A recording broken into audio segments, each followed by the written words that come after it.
وامر kale iyo silsiladii milka iyo idmaandhaaf qaybtii 13aad oo hadda dabka laga soo qaaday ayaa la soo saaray bata aynu ku wada caweyne ee midnimo qaran films waxa qaybtan codkiisii baxsanaa inuu soo tabinaya fanaanka daadayar ee Cabdiweli Xasan Dhoox Cabdiweli oo raga u safan isla markaana gaashaanka u daruuray Xaliima Hilaac iyo dhaantadeedii raga lagu karbaashiyay ayaa yiri xaalku midab la dilo uu ka miisaan fogeeyay Soomaali maalkeedu meeshii ka bixin idinka moobilada meherkiinii ku xidhay midhahani waxay ka soo burqadeen abwaanka weyn ee reer Hargeysa Sakariya Saryan oo weerar ciri iyo dhul حاوليدا kaga soo qaaday dhanka iyo Soomaaliland waxanka iyo muusigu waa macallimiintii hore aan wartooti iyo Maxamed Yare waana soo saartay midnimo qaran films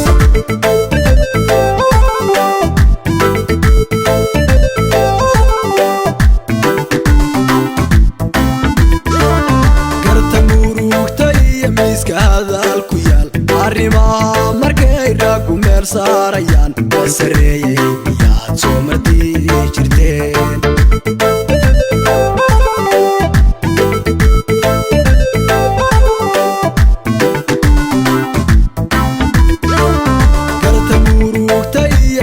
hadalku yaal arrimaha markay raagu meel saarayaan horta dumarku miyay soo martii jireen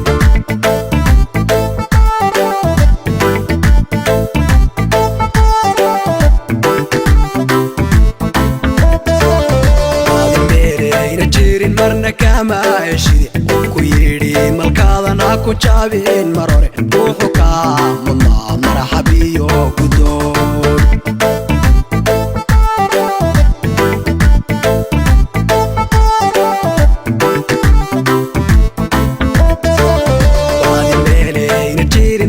kama heshide ku yidhi malkaadana ku jaabin mar hore ruuxu kaa mudnaa marxabiyo gudoon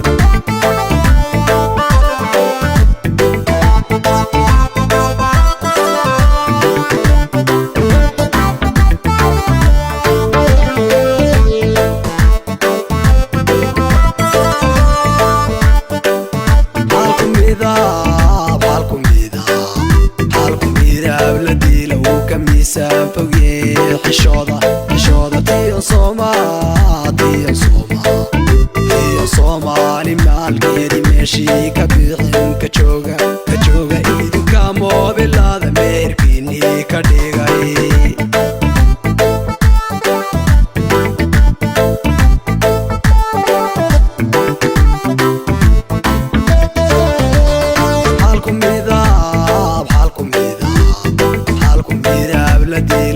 miisaan fogee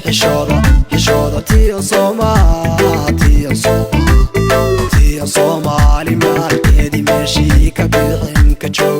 jooga idinka moobilada meherkiinii ka dhigay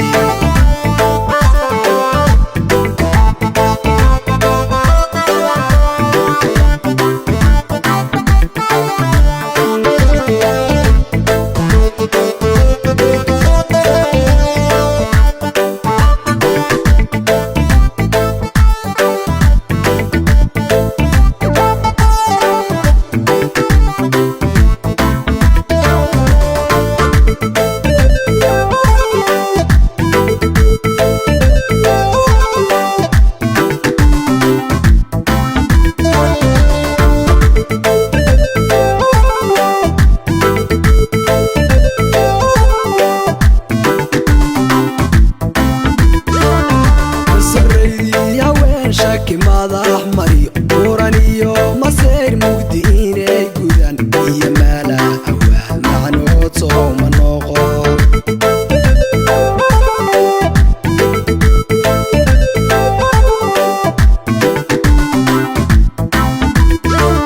basaraydii haween shaki madax mariyo buuran iyo masayr mugdi inay gudan iyo maala awaal macnood soo ma noqon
miisaan fogye xishooda tiyan Soomaali maalkeedi meeshii ka bixin ka jooga idinka moobilada meherkiinii ka dhigay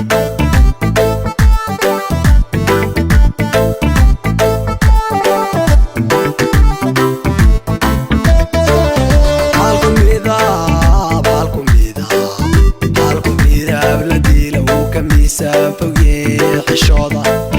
tiyan